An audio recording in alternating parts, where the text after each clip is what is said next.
चाहे आवड़ी बैठक के बाद में इस बार अभी अधीना हो गया। आवड़ी अधिवेशन में आया था, बाद में और कुछ इसमें आने का मौका नहीं मिला। तो मेरा आपके अलग मीटिंग में बुलाया है, आपको भी क्यूरियोसिटी होगा क्यों हमको अलग बुलाया है करके। मैं इस बार कुछ सेक्टर्स में स्पेसिफिक रूल लगा रहा हूँ, खास करके डिफेंस का जो 3 बड़ा सेक्टर है, चेन्नई, कानपुर, पुणे और जबलपुर, 4 सेंटर्स है। मैं यहाँ स्पेसिफिकली जाके उनके साथ मिलना चाहता हूँ। इसी तरह का रेलवे में जो बड़ा सेंटर्स है, मुंबई, दिल्ली, कलकत्ता, तो ऐसे कुछ सेंटर्स में वहाँ भी उनके साथ में जा रहे हैं। कुछ जगह में कंबाइंड मीटिंग कर रहे हैं, पब्लिक सेक्टर का और सेंट्रल गवर्नमेंट सेक्टर का। जैसे मैं पिछले महीने में केरल में प्रवास में था, केरल में वहाँ के केवल पब्लिक सेक्टर्स का ही रिप्रेजेंटेटिव्स को सारे के सारे यूनिट को बुलाया। अभी 2 दिन पहले 15 तारीख को हैदराबाद में पूरा का पूरा सेंट्रल गवर्नमेंट सेक्टर और पब्लिक सेक्टर यही लोगों को स्पेसिफिकली बुलाया था। मैंने बोला इनके लिए हम 1-2 घंटा उनके साथ स्पेयर करेंगे। या 17 नवंबर को रैली को लेकर हम लोगों ने एक विशेष बैठक, वहाँ क्या चल रहा है, यहाँ क्या चल रहा है, क्या रैली के लिए अलग लोग प्रवास करेंगे, प्रवास उनका भी रहेगा। थोड़ा हमारा शुरुआत में भी एक बार होमवर्क करने के लिए हम लोग प्रवास करें, इसी तरह का विषय था। इसलिए आप लोगों को कल परसों इधर से आया है। इसलिए मैं अभी मेरा विषय को मैं 2 भाग कर रहा हूँ। एक ILO में क्या क्या हुआ है इसके बारे में कुछ विषय रखूंगा, बाद में रैली के संबंधित विषय 17 नवंबर को भी रखूंगा। इस बार का जो ILO में इंडिया से साधारण ILO का रचना ऐसा रहता है, वो ट्राइपार्टाइट मैकेनिज्म है। ट्राइपार्टाइट मैकेनिज्म में सरकारी एम्प्लॉयज, गवर्नमेंट रिप्रेजेंटेटिव भी रहता है, एम्प्लॉयज का भी रहता है और एम्प्लॉयज भी रहता है। ऐसा 3 लोगों का समान कॉम्बिनेशन रहता है। एम्प्लॉयज ऑर्गेनाइजेशन से 12 लोग, एम्प्लॉयर से 12 लोग और सरकार से 13 लोग, कुल मिला के 37 मेंबर्स का एक टीम में हमारा चेयरमैन जो है इंडियन डेलीगेशन का, ये लेबर मिनिस्टर है। और इस तरह का एक देश का 3 ट्राइपार्टाइट मैकेनिज्म आता है। कुल ILO में 187 कंट्रीज से रिप्रेजेंटेटिव नंबर कंट्रीज है, सारे के सारे जुड़ता है। सारे इस बार क्या है, कोरोना के कारण कुछ देशों से आया नहीं है, खास करके आसिया पैसिफिक नेशन से लोग, चाइना, रशिया, इस कॉन्टिनेंट से लोग आए नहीं, वो लोग ऑनलाइन से जुड़े। तो कुल मिला के 4100 लोग वहाँ रहता है। इसमें इस बार 2800 लोग यहाँ खड़े थे और नॉर्मली 18 दिन चलता है। 18 दिन में इस बार वो थोड़ा दिन भी कम किया था, 14 दिन कर दिया। तो एक तरह की ILO ने बड़े साहस का निर्णय लेके ये कार्यक्रम अरेंज किया था। मगर कहीं भी देखो एक तरह का भय की वातावरण नहीं चला, एक मुक्त वातावरण थोड़ा कम था। क्यों माने कोरोना का हर जगह में हम लोगों ने ये फॉर एग्जाम्पल एक कमेटी में मैं गया था देखने के लिए, वहाँ 2 लोग एक बार खांसी उनको आया, तुरंत उनको आकर उठा के लेकर चले गए, आप कल से नहीं आना चाहिए था उनको मेडिकल डिपार्टमेंट। वो बोला यार हम लोग बाहर से आ रहे हैं, इंडस्ट्री के कारण है, दुनिया में जाओ कर रहे। तो इस तरह का एक बार हर जगह में वॉशिंग का, क्लीनिंग का, मास्क का सिस्टम का कुल मिला के ठीक चला है। भगवान की दया से कोई वहाँ बहुत ज्यादा बीमार नहीं पड़े, केवल ILO के एक ऑफिसर उन्होंने बीमार पड़े थे। तो इस तरह के पैसे वातावरण साधारणतः ILO में कैसे रहेगा माने, वहाँ 3 ग्रुप्स रहता है। वर्कर्स का ग्रुप अलग, एम्प्लॉयर्स का, साधारण employees, workers group, employers group और गवर्नमेंट ग्रुप, ऐसे 3 बेसिकली 3 डिविजन हो जाता है। ये हर ग्रुप हर दिन सुबह मिलता है, नॉर्मली 8:30 बजे सुबह मीटिंग शुरू होता है और कुछ मीटिंग शाम को 7 बजे पूरा होता है, कुछ मीटिंग रात के 10:30 बजे तक चलता है। इस तरह का उनका कॉम्बिनेशन रहता है। एक बार इंडिविजुअल का ग्रुप होने के बाद में एजेंडा के आधार पर वो कमिटीज बनाता है। तो इस बार क्या है, कुल मिला के 5 भिन्न तरह का कमिटी फॉर्म हुआ था।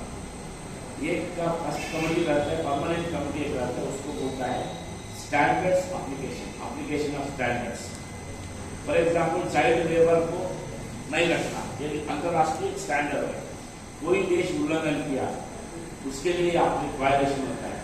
माना आपको यूनियन बनाने के लिए और नहीं दिया, it is violation of standard. माना फ्रीडम ऑफ एसोसिएशन आपके लिए एक राइट है, कोई आप नहीं दिया, इसके लिए वायलेशन हो जाता है। इस तरह का वायलेशन ऑफ राइट्स के कारण क्या क्या हुआ है, वहाँ वर्कर्स भी कंप्लेन करता है, या एम्प्लॉयर्स भी एम्प्लॉयज के बीच में कंप्लेन करता है, या गवर्नमेंट भी कंप्लेन करता है। तो इस तरह का वहाँ सेपरेट करने के लिए एप्लीकेशन ऑफ स्टैंडर्ड्स करके ये कमेटी करता है। एक दूसरा कमेटी था, वो है general affairs committee. General affairs committee में इस बार 2 तरह का चर्चा आई थी। वो है, एक है ऑक्यूपेशनल सेफ्टी एंड हेल्थ। आप लोगों को ज़्यादा ये समझ में आता है, बहुत लोग समझ में नहीं आता है। तो ऑक्यूपेशनल सेफ्टी एंड हेल्थ के बारे में एक बहुत बड़ा चर्चा कर रहा है। इसके बाद में अप्रेंटिसशिप के बारे में लिया था। ये कमेटी अप्रेंटिस कमेटी। एक है solidarity economy, social and solidarity economy, इसके बारे में ये कमेटी थी। ये कमेटी का एम्प्लॉयमेंट के बारे में इस तरह का 4 बेसिक कमेटी, कुछ छोटा छोटा कमेटीज और कुछ था।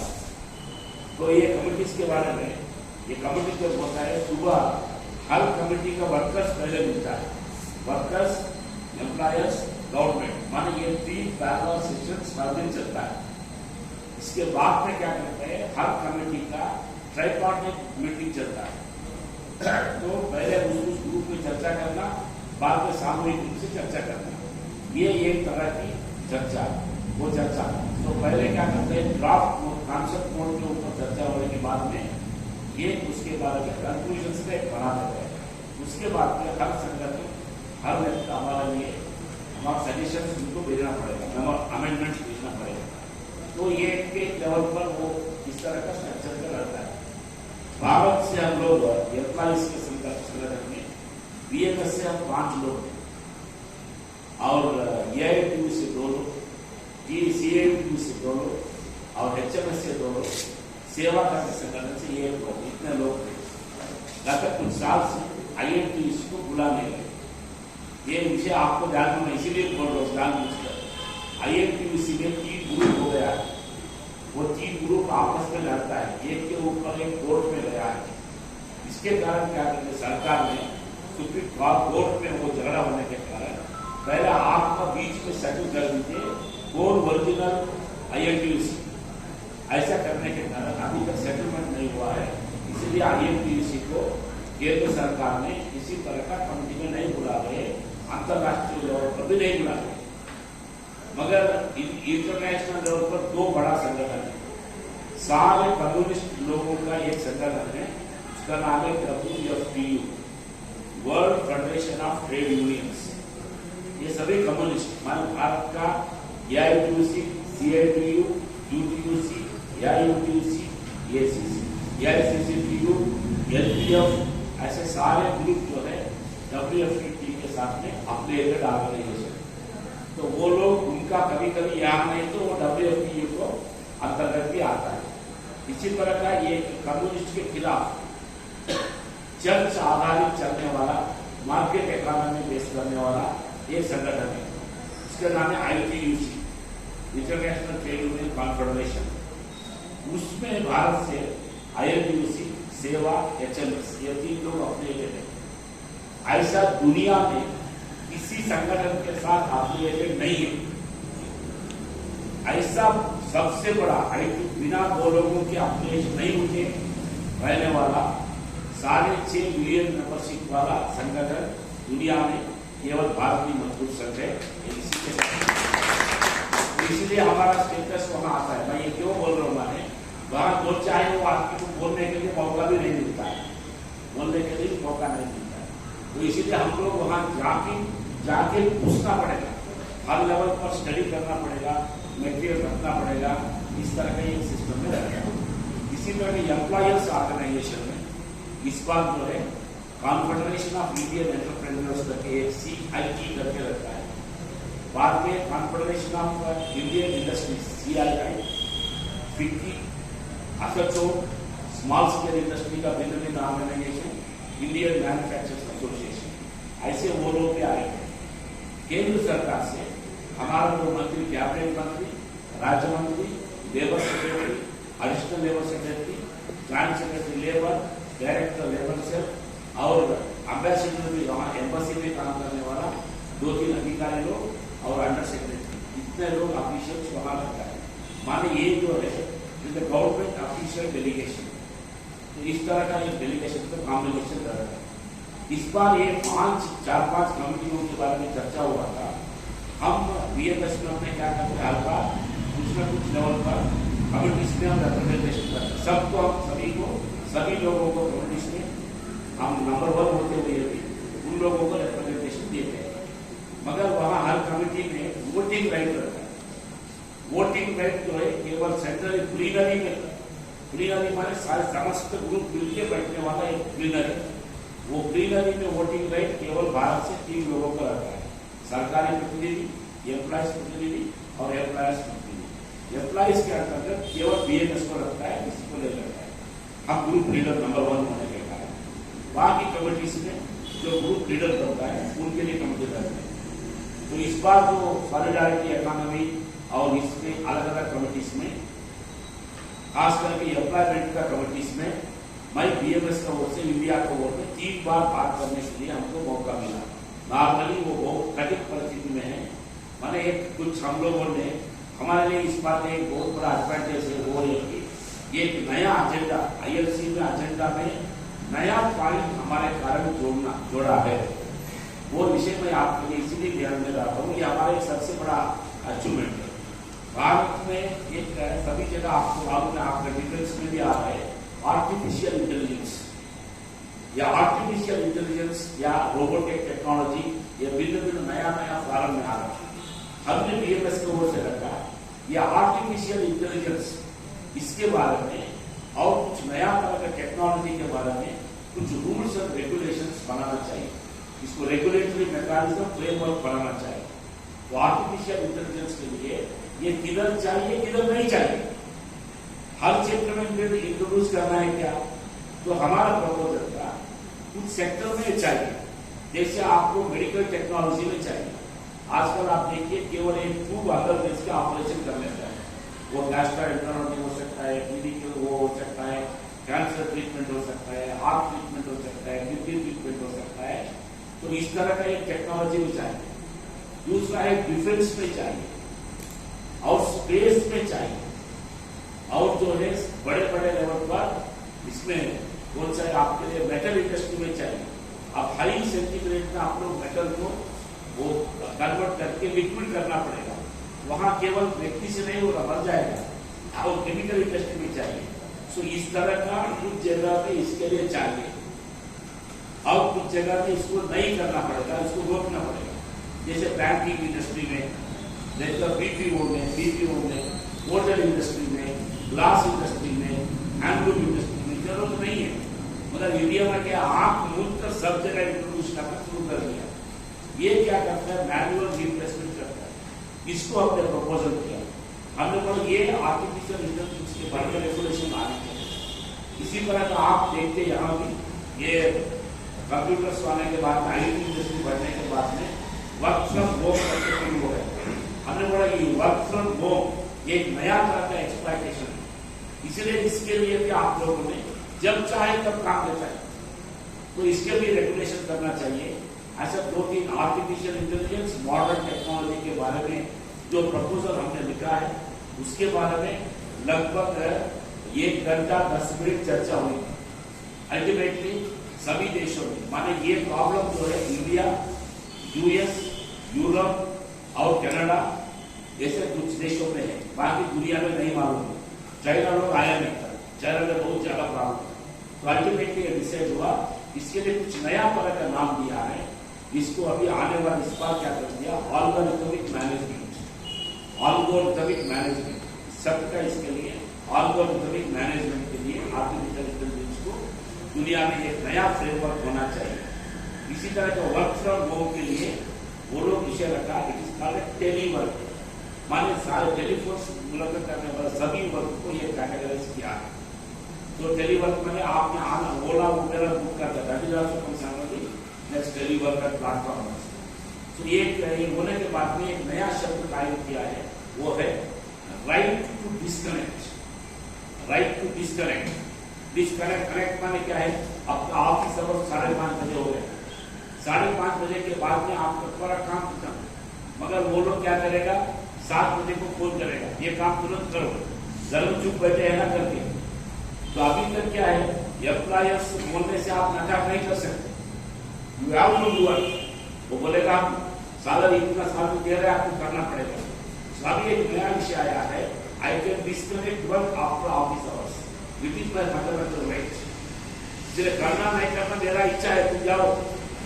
ये विषय के लिए बहुत आर्ग्यूमेंट्स होते होते अल्टीमेटली आया कि कमिटी एक्सेप्टेड, इसलिए एम्प्लॉयमेंट कमिटी में ये प्रपोजल एक बहुत बड़े तरह का वहां आपका आया है। एक दूसरा विषय हम लोगों ने विषय उठाया था, इस बार हर कमेटी में एम्प्लॉयर्स ने एक विषय उठाया, फ्रीडम ऑफ एसोसिएशन और कलेक्टिव बार्गेनिंग। ये जो है ये फंडामेंटल राइट्स करके आपने बताया, ये लोग कन्वेंशन है या ILO कन्वेंशन के आधार पर जैसे मजदूरों के लिए राइट्स है, मालिकों को भी हक देना चाहिए, ये विषय उठाया। तो हमको भी हक है, हम भी लड़ते हैं।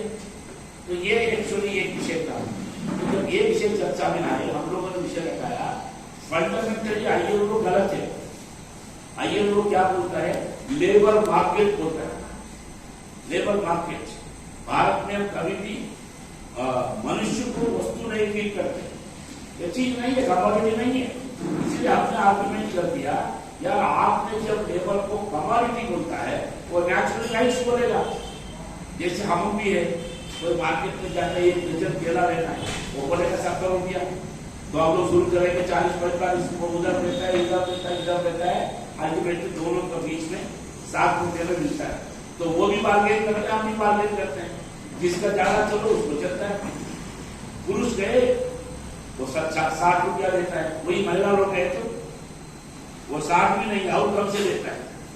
क्यों देता है, मैंने कुल मिला के वो महिला को देखकर करता है, टैलेंट करते हैं, वो जात में कुल मिला के देता है, इससे बार्गेनिंग और कम हो जाता है। तो इसीलिए हमने बोला जब एक्चुअली आप करते हैं तो एक्चुअली बोलते हैं, इसलिए लेबर मार्केट कॉन्सेप्ट को अभी नया शब्द आप लोग ढूंढना पड़ेगा। भारत की ओर से हम बोलते हैं workforce, don't call it as labour market, call it workforce. तब ह्यूमन मनुष्य जो है ये क्या करें, आपके पास पैसा है, हमारे पास मनुष्य संपदा है, स्किल्स है, सभी है। तो कुल मिला के इसके ऊपर भी चर्चा चला। तो ये अगले 2-3 साल के बाद में ये क्या होगा मालूम नहीं। तो ये विषय वहाँ ये भी बहुत बड़ा चर्चा इस पर उठता है। ये धर्म विषय सभी कंपनी में चर्चा चल रहा था, वो है क्वालिटी एम्प्लॉयमेंट के बारे में। Quality employment, living wages and investments. आपको कुछ ना कुछ आप लोगों को नौकरी दे देता है, तो नौकरी कैसे है, जिंदगी जी सकते हैं क्या, नहीं जी सकते हैं क्या, लिविंग वेजेस के बारे में क्या है। तब ये विषय आया तो हमने एक प्रपोजल किया, आप लोग भारत में आपके एम्प्लॉयमेंट का वेज, लिविंग वेजेस का कॉन्सेप्ट जो है वो वेस्टर्न को और एशिया को डिफरेंस होता है। आप क्या बोलते हैं, एक व्यक्ति को वेतन देने के बारे में चर्चा कर रहे हैं, मगर हमारा देश में क्या है, हमारा देश में एक व्यक्ति का नौकरी माने परिवार की नौकरी है, इसीलिए हम परिवार में तो तब बहुत चर्चा हुई, परिवार को क्या बोलते हैं, हमारे देश में अलग है, तुम्हारा देश में सिंगल मैन फैमिली है। हमको कोई समझ में नहीं आता है ये व्यक्ति का परिवार कैसे होता है। आप शादी कर दिया, अलग हो गया, आप समझ में आता है आपको। ये नाम में एक एग्जाम्पल दो तो कैसे भारत का और बाकी लोगों का चिंतन में अलग अलग है। नावले का एक, मैं ये भी लिखना में था 2004 में नावले का एक टीम आया लड़की लोगों को, एक कॉलेज स्टूडेंट, वो फैमिली सिस्टम स्टडी करने के आए। तो वो लोग आए, बातचीत किया, तो चर्चा होने के बाद में एक लड़की दिलीप करके उन्होंने प्रश्न किया, आप लोगों को कितने शादी करने तक अनुमति है। वो सभी समझ में नहीं आया हमारे लोगों को, अरे ये शादी करने के लिए क्या अनुमति है। मैंने बोला Dilip to explain what it means. नहीं, how many marriages के सब लोग हंस लिया, उनको लगा ये बुद्धू प्रश्न छोड़ दिया। बाद में शादी मीटिंग सब हो गई, प्रिंसिपल से बातचीत कर रहे थे। प्रिंसिपल को पूछते मैडम ये हमें मैरिज उसका आयु का लगभग 55-56 अभी मैरिज बहुत खुशी से बोला हाँ मैरिज हाउ मेनी चिल्ड्रन बोला मेरे वो 4 बच्चे मेरे 4 बच्चे। अच्छा so many husbands you have ऐसे बोला। प्रिंसिपल हमको जूता से मारा नहीं और मुझे एक नाम से इतना बात किया तो मैंने बोला चलिए you please explain what is your view want. तो उनको बोला वैसा हमारे देश में नॉर्वे में 12 शादी कर सकते हैं, डाइवर्स कर सकते। 13वीं शादी करना हमारे सरकार को परमिशन चाहिए। हम पूछना चाहते हैं आपका देश में क्या है? बोला हमारे देश में ऐसा नहीं है। एक ही husband one year whole life. Yes आप कैसे जी सकते हैं? मुझे उतना इमेजिनेशन नहीं है। बाद में मैंने से बात करके आया हमारा वो जो है स्वीपर महिला आई उनसे भी पूछा तो बोला है हमारा लाइफ कैसे है ऐसे ऐसे है। तो हस्बैंड ठीक है ट्रीटमेंट करता है वो बोला अच्छा करता है कभी कभी मारता है। क्यों मारता है? पी कर आता है।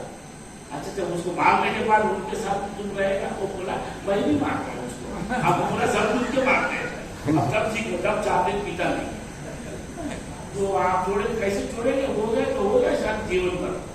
ये कॉन्सेप्ट और उनका इसीलिए वो लोग single family single member family हमारा बोला भाई भारत में पति पत्नी बच्चे माँ और फादर पेरेंट्स इतना एक मिनिमम हम लोगों ने एक फैमिली मानते हैं। इसीलिए वेजेस जो है it should be based on family not as unit. तो इसके बारे में भी वहां चर्चा हुई मगर इसके बारे में अभी कंसेंसस नहीं आया। वो बोलता है इसके कारण आपका ये फैमिली कॉन्सेप्ट होने के कारण ये अदर वेस्टर्न वर्ल्ड में जो है हमारा फैमिली आपका फैमिली का बीच में कॉन्फ्लिक्ट है। इसलिए आप तुरंत आप इस विषय को ले रहे मगर लिविंग वेजेस चाहिए। तो इस तरह का एक विषय वहां उभर कर आया। एक और एक बड़ा विषय चर्चा में आया हुआ वो है इकोनॉमी का लक्ष्य क्या होना चाहिए, आर्थिक नीति होगा। तब उसमें एक विषय आया वो है सामाजिक विकास प्लस व्यक्ति विकास में व्यक्ति का आध्यात्मिक विकास होना चाहिए। ये शब्द ही बहुत बड़ा था। तो हमारा महामंत्री जी ने उसको अध्यक्ष बताया। मैंने उसको स्पष्टता पूछा भाई साहब आप लोग आध्यात्मिक बोलता है भारत में हमारा लोग आध्यात्मिक बोलने से हिंदू मुस्लिम समझता है। यहाँ दिमाग की खराब क्या बात कम्युनिस्ट लोगों का सब लोगों का मीडिया लोगों का ये तो गलत ना समझे। बाद में प्रेसिडेंट ने स्पष्ट कर दिया development does not means only materialistic development. केवल भौतिक विकास ही विकास नहीं है, उनको आध्यात्मिक विकास भी होना चाहिए। आध्यात्मिक और रिलीजियन और आपका मेथोडोलॉजी ऑफ प्रीचिंग इसको संबंध नहीं है। आप किसी का भी भगवान हो सकते हो but you must have spiritual development. ये तो दुनिया में एक नया मोड़ चल रहा है। मैं इसीलिए आपको नजर में डाल रहा हूँ। कोरोना के बाद में दुनिया को समझ में आ रहे पैसा कुछ भी नहीं। पैसा सबसे बेकार चीज है। पैसा संपदा कोई किसी के लिए काम करिए नहीं। ये अभी दुनिया को समझ में आना शुरू हो गया। पैसा मशीनरी संपद इतना मटीरियल कोई भी कोई मुझे वहां सब देशों से बात करने के बाद में सबसे सुखी लोग भारत में थे। आपको कोई डर नहीं था। आप लोग कैसे भी करना हमारे लिए वो नहीं तो ये दवा दो ये दवा तो वो दवा पी लिया। वहां हर लोग इतना डर के बैठे थे। ये एक्चुअली एक दुनिया का एक विषय चल रहा है। ऐसा कुछ हाईलाइटिंग पॉइंट्स मैंने बताया। इस बार दो तीन स्पेसिफिक अचीवमेंट्स हुआ हमारे उपलब्धियां। सबसे पहले उपलब्धि है ऑक्यूपेशनल सेफ्टी एंड हेल्थ। ये अभी फंडामेंटल प्रिंसिपल हो गया। ये सबसे बड़ा चेंज है। लगभग देश में 20-25 साल से हम लोग कर रहा है ये ऑक्यूपेशनल सेफ्टी एंड हेल्थ को आप लोगों ने फंडामेंटल प्रिंसिपल बना। अभी आप देखिए पिछले महीने में दिल्ली में भूमिका में बहुत बड़ा फायर एक्सीडेंट हो गया है ना। लगभग 27 मेंबर्स मर गए। 43 मेंबर्स अभी तक पता नहीं। 2 दिन पहले सभी ट्रेड यूनियन का मीटिंग हो गया। माने मिनिमम सेफ्टी मेजर्स देने का कोई दास नहीं है भारत में। इसीलिए आप लोगों के लिए केमिकल फैक्ट्रीज में, फार्माकोलॉजी यूनिट्स में, गैस बेस्ड इंडस्ट्री में, हर जगह में आजकल तो बहुत ज्यादा इंडस्ट्रियल एक्सीडेंट्स हो रहे हैं। ये ऑक्यूपेशनल सेफ्टी एंड हेल्थ एक अभी प्रिंसिपल हो जाने के बाद में हर कंट्री इसको एक्ट बनाना पड़ता है। हर देश का, दुनिया का हर गवर्नमेंट इसके लिए इन्वेस्टमेंट करना पड़ता है। अभी क्या है, सरकार को करने वाली नहीं है। ये बड़ा ये हुआ। दूसरा है मैरीटाइम कन्वेंशन, जो समुद्र में काम करते हैं ना जहाजों में, उनके लिए कुछ बेसिक फैसिलिटी नहीं था। वो लोग परमानेंट नौकरी नहीं है, ये एजेंसी रिक्रूट करता है, तो इसीलिए उन लोगों के लिए पीने का पानी भी नहीं देना, इस तरह का भी सिस्टम है उसमें।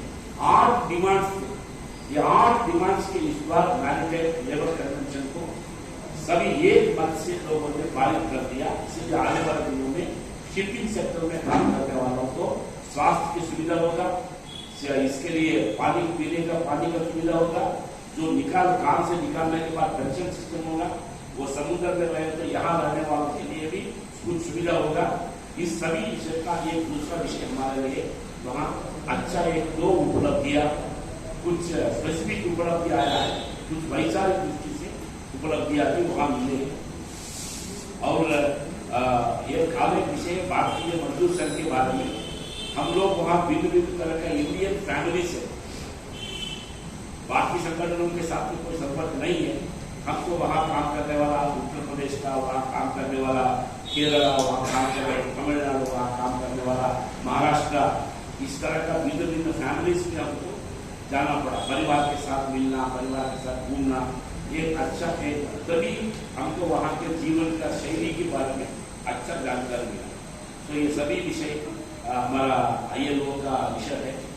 खास करके इस बार का एक BMS का कॉन्ट्रीब्यूशन हमारा देश का, अब इसको प्लीनरी में मीटिंग होता है, जो एक विषय जुड़ गया।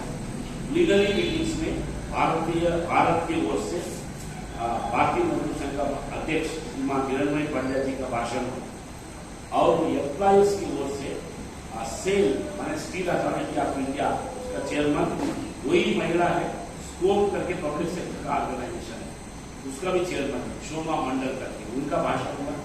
और भारत सरकार की ओर से इनका कैबिनेट मंत्री जी का, भूपेंद्र यादव जी का भाषण हुआ। एक वर्ल्ड ऑफ वर्क समिट करके था, वो दुनिया में कैसे एक्चुअली मजदूर जगत बदल रहा है, श्रम जगत बदल रहा है, उसके बारे में पैनलिस्ट में हमारा देश के मंत्री वो लोग भारत से ओर से बातचीत कर रहा है। एक अच्छा विषय है। मंत्री जी विदाउट पेपर आए आपकी जो भी प्रश्न उठाए ऐसे ही उनका उत्तर देता था। Spontaneous excellent replies. 3 लोगों का भाषण में सब लोग कहीं भी भारत का 1 इंच भी उसका कम नहीं किया।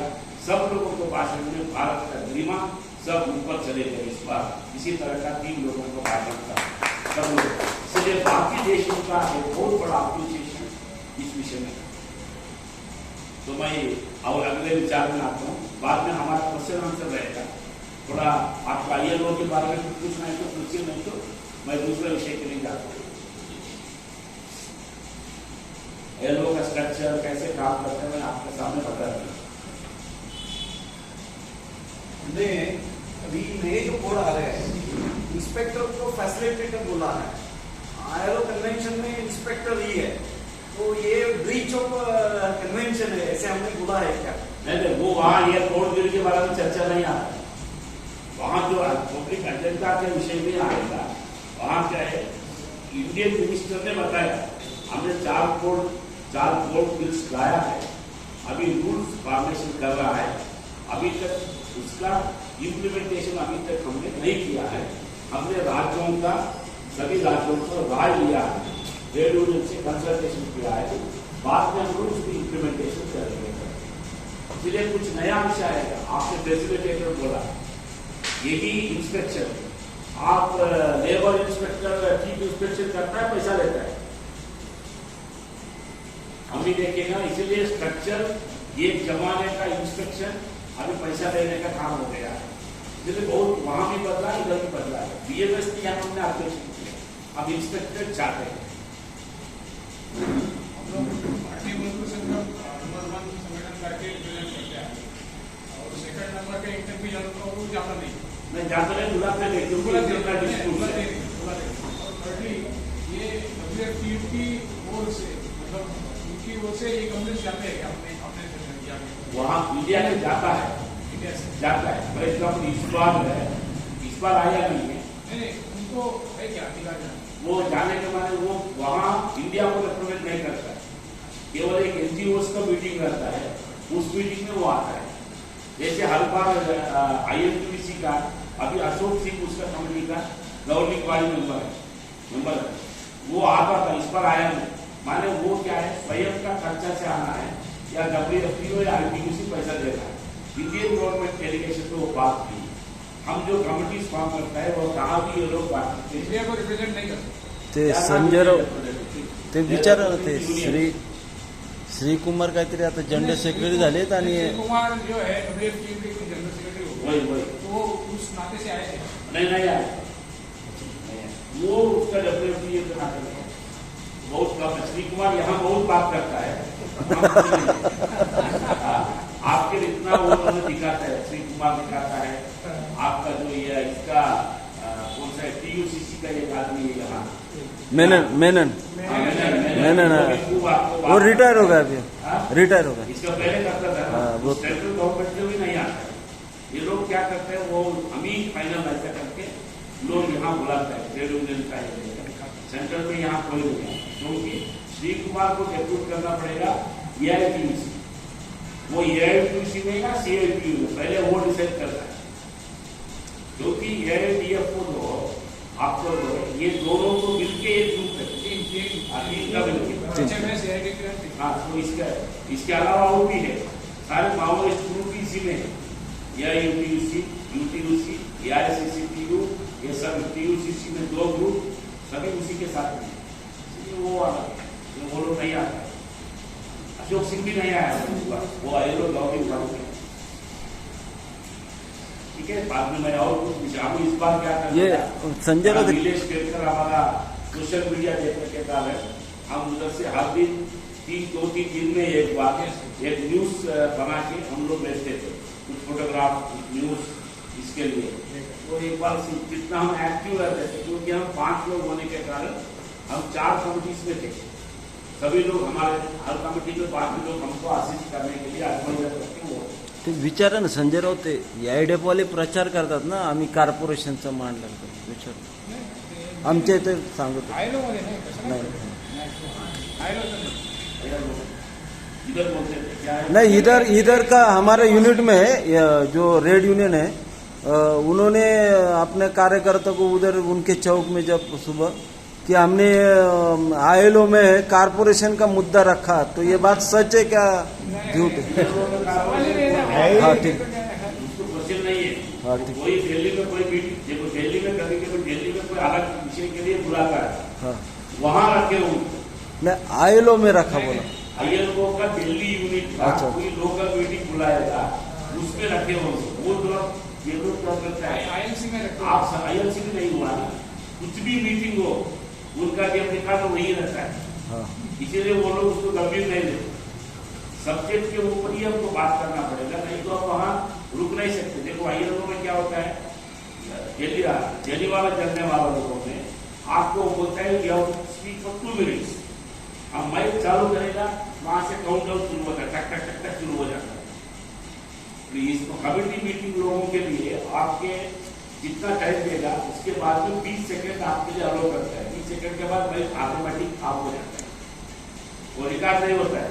इसी तरह का जब और एक मीटिंग में हो जाएगा, वहां गए तो वर्कर्स और एम्प्लॉयर्स और वर्कर्स के लिए 30 सेकंड अलाउड है, मिनिस्टर्स के लिए 1 मिनट एक्सेस अलाउड है, 4 मिनट रहता है, 1 मिनट तक वो बंद नहीं करता है, 1 मिनट के बाद बंद किया वो तुरंत वो हाफ सेकंड के बाद वो रेड कलर का आता है, पहले ऑरेंज कलर बाद में रेड कलर के बाद 1 मिनट के बाद फुल बंद होता है। ग्वाटेमाला का प्रेसिडेंट आया था, वो बात ही कर रहा था। बाद में वो बोला नोबडी इज हियरिंग। मैंने बोला his highness but you have crossed the time limit, ऐसा बोल दिया।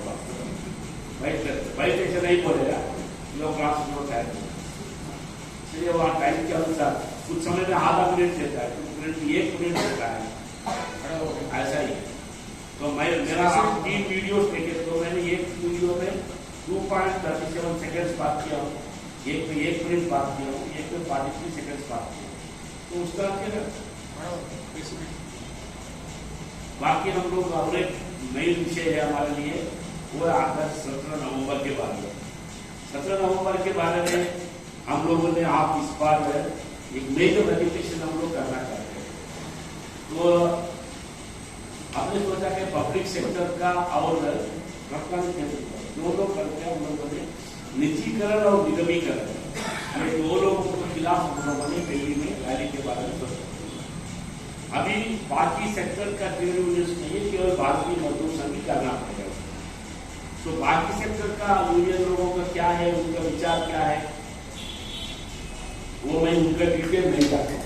क्या है, बहुत बार हम भी वो लोग हमको बुलाते हैं। यहाँ भी हमारा HLS का नेता सिद्धू ने मुझे बात किया, सुलेकर आप हमारे साथ में जोड़ दो, अभी आप साथ में सब मिलकर एजुकेशन करेंगे। हमने बोला आप आ जाएंगे, मगर आप राजनीति करना छोड़ो, है ना।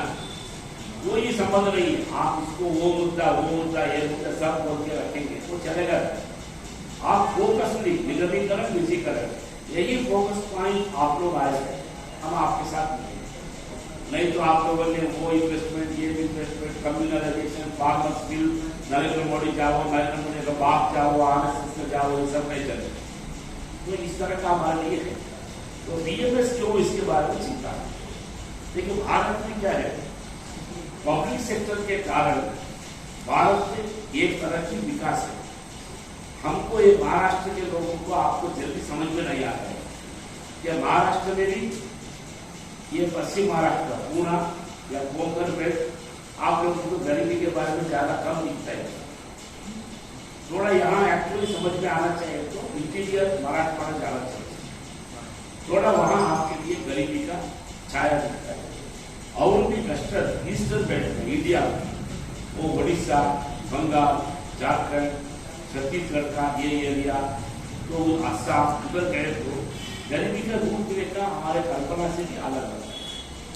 तो इसीलिए क्या है, उस एरिया में विकास के लिए या दुर्गापुर में सरकार ने स्टील का फैक्ट्री बना दिया, या भिलाई में आपको फैक्ट्री लौटेगा, छत्तीसगढ़ का भिलाई, बंगाल का दुर्गापुर, या आपके लिए उड़ीसा का ये जो है रौकेला, या आंध्र का विशाखापट्टनम, यहाँ जहाँ जहाँ वो लोगों ने बहुत बड़ा स्टील इंडस्ट्री शुरू कर दिया, तब उस एरिया का विकास। पब्लिक सेक्टर के कारण, पब्लिक सेक्टर के एम्प्लॉयमेंट के कारण और वहाँ के रिजर्वेशन सिस्टम के कारण निचले स्तर में जो ITI पढ़े, पॉलिटेक्निक पढ़े या जूनियर टेक्नीशियंस पढ़े, ऐसे सब लोगों ने नौकरी में आया। ये 20-30 साल के बाद में उनका जिंदगी बदल गया, वो लोग अलग है। इसी तरह का आप देखिए डिफरेंस पब्लिक सेक्टर्स की बहुत इंटीरियर एरिया में रखा है, तो वहाँ एरिया इसी तरह डेवलप हो गया, स्कूल, कॉलेज, नहीं तो इंडस्ट्री, टाउनशिप, हॉस्पिटल, सभी। इसलिए भारत में जो है पब्लिक सेक्टर एक समाज में कुछ काम किया है, तो कोई हम निर्मित नहीं कर सकते। मगर आज क्या कर दिया, आज का भी भारत का रेवेन्यू जो आता है भारत सरकार का, इसमें सबसे बड़ा कॉन्ट्रीब्यूशन जो है पब्लिक सेक्टर का ही है। मगर सभी पब्लिक सेक्टर ठीक है क्या, वो भी सच नहीं। सभी पब्लिक सेक्टर ठीक है, पब्लिक सेक्टर में भी लूट है, पब्लिक सेक्टर में भी लॉसेस बहुत ज्यादा होता है। पब्लिक सेक्टर का लॉसेस के लिए कारण कौन होता है, अभी सरकार बोलता है एम्प्लॉयज का। हमारा आर्गुमेंट क्या है, हमारे कारण से नहीं है, आपके कारण से लॉस हो गया। लॉस हो गया माने लॉस के लिए कारण पॉलिसीज का कारण है, मैनेजमेंट का कारण है, टॉप मैनेजमेंट का कारण से होता है। ऐसे आपका डिफेंस सेक्टर में आपका प्लांट का चीफ लोग कैसे रहता है, कोई महाराजा से कम है क्या? मैं रेलवे में देखता हूँ अच्छा 10 पैसे का वैल्यू नहीं रखते हैं डिविजनल मैनेजर रेलवे मैनेजर, वो दुनिया में मैं ही राजा करके बात है। और कभी कभी बोले इंस्पेक्शन आते हैं, आपको बड़े आश्चर्य लगता है रेलवे इंस्पेक्शन आने के लिए जोनल लेवल पर आया तो एक स्पेशल ट्रेन मिलता है उनके लिए। वो स्पेशल महीने के लिए सुबह उठने के बाद में गाड़ी करने के लिए उसको बार बार रहता है। अपने रेलवे ऑफिसर के पास मैंने उठाया था, तुम लोग सुबह उठ के गाड़ी में नहीं बनाते क्या घर में कर? हर जगह सुबह उठ के आपके घर में गाड़ी बनाने का आदमी आता है। मैंने बोला यार आप लोग टिकट के ऊपर लिखता है 67% का अमाउंट जाती है, मैंने हमारे लिए खर्च करता है। How exorbitant money is spending by the top management. ये के टॉप मैनेजमेंट के लिए कितना फैसिलिटी देते हो? तो ये क्या है, आज अनक्वेश्चनेबल हो गया है महाराष्ट्र में। इसलिए हर जगह में हम बोले पब्लिक सेक्टर का, कुछ पब्लिक सेक्टर लॉस, कुछ पब्लिक सेक्टर में इररिलेवेंट है। स्कूटर्स इंडिया करके एक पब्लिक सेक्टर मालूम है, अब स्कूटर लोग नहीं चलाते हैं। साइकिल इंडिया का के लिए उपयोग नहीं, भाई निकाल दो ना, उसको बंद कर दो। जो इररिलेवेंट एरिया के लिए बंद करने के तैयार नहीं है। अभी BSNL तो अभी वो लोगों ने बंद कर दिया, माने वो VRS ले लिया। आपको मालूम है VRS लेने के पहले सारे के सारे टेलीफोन्स में टेलीफोन एक्सचेंजेस था, और टेलीफोन एक्सचेंजेस में 20-25 साल के बाद हमें एक्सपेक्ट में डॉट टेक्नोलॉजी सीधा, इसके लिए एक प्लग रखो निकालो, प्लग रखो निकालो। या आज भी दिल्ली में तिलक नगर हमारा कार्यालय में भारत कार्यालय के 5वीं बिल्डिंग जो है टेलीफोन एक्सचेंज ऑफिस, हमको अभी भी हंसता है वो भी आज भी रखा है। मैंने बोला यार ये उपयोगी नहीं है, केबल बदल दिया, सब बदल दिया, सिस्टम बदल दिया, फिर वही मशीनरी रखा है, वही आज भी रखा है। इररिलेवेंट तो निकालो ना भाई, वो निकालते हैं। इसी तरह का प्रोडक्ट डाइवर्सिफिकेशन नहीं है। प्रोडक्ट डाइवर्सिफिकेशन नहीं रहे तो पब्लिक सेक्टर में क्या करेगा? आप समझ लीजिए वॉचेस से, अभी हम लोग कुछ लोग वॉच कहते हैं ना, एक जमाने में भारत में HMD वॉचेस शादी में गिफ्ट देना, जब शादी का निश्चितार्थ होता है, जैसे एक रिंग दे दिया लड़की के लिए, आपने एक वो देता है, और लड़का को वो लोग क्या देता है HMD वॉच, माने स्टेटस पॉइंट एक समय में रिंग सेरेमनी में देना है। मुझे आप रिलेवेंट नहीं है, बदल गया सिस्टम, कल बदल गया, बदलने के बाद में क्या हो गया, मगर HMD ने क्या कर दिया, वो लोगों ने ये बदला, टेक्नोलॉजी बदला, प्रोडक्ट डाइवर्सिफिकेशन बदला। मुझे याद है कि 1990s में देश में इलेक्ट्रॉनिक वॉच मिलता था, 20 रुपया का एक बार यूज एंड थ्रो, बोला तो जाकर रखो, उसको एडजस्ट करते जाओ, टाइम करवा दो। यार 90s में बदल गया, मगर टेक्नोलॉजी बदला नहीं, इसलिए क्या हो गया, सारा HMD बंद करना। मगर HMD में जो यूसेज है वो उपयोग इररिलेवेंट है क्या? HMD वॉचेस के जो उपयोग करता है वो छोटा से बॉल बेरिंग व्हील सिस्टम जो है टोटली आपके लिए सैटेलाइट टेक्नोलॉजी के लिए आवश्यक है। इसलिए सैटेलाइट टेक्नोलॉजी का तुम लोग उपयोग करो ना भाई, उनको बंद क्यों करते हैं?